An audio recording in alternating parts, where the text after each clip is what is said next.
Okay, we're doing a thrift shop haul. I got a VHS rewinder, $3 for my buddy Jonathan because of his is broken.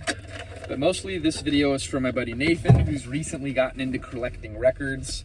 Last year, I had a customer sell me their vintage Marantz receiver and record player, and then he spent about $800 getting it restored.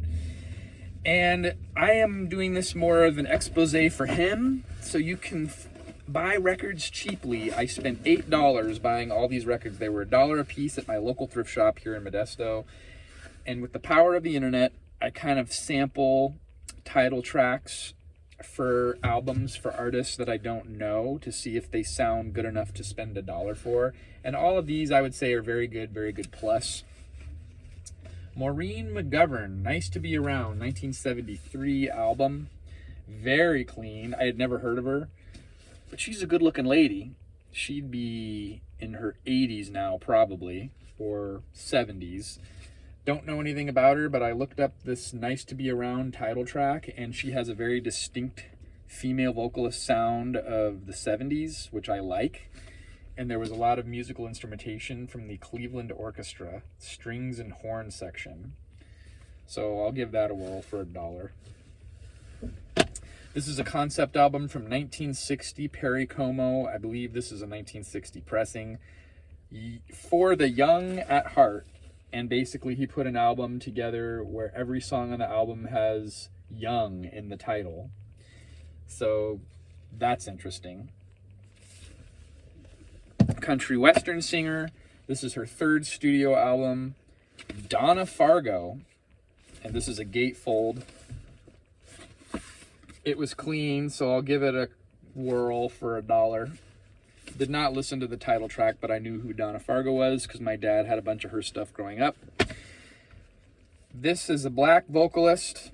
Couldn't really find specific songs from the album, but it looks like she sings a lot of other people's cut stuff. This is Gloria Lynn. Go, Go, Go. And she kind of had that 50s, 60s kind of a Motown female vocalist sound, but it was more like night room lounge style music from what I found on YouTube of her track. This is another female vocalist, kind of a Joan Baez kind of a sound, but this album was almost in mint condition. Holly Near.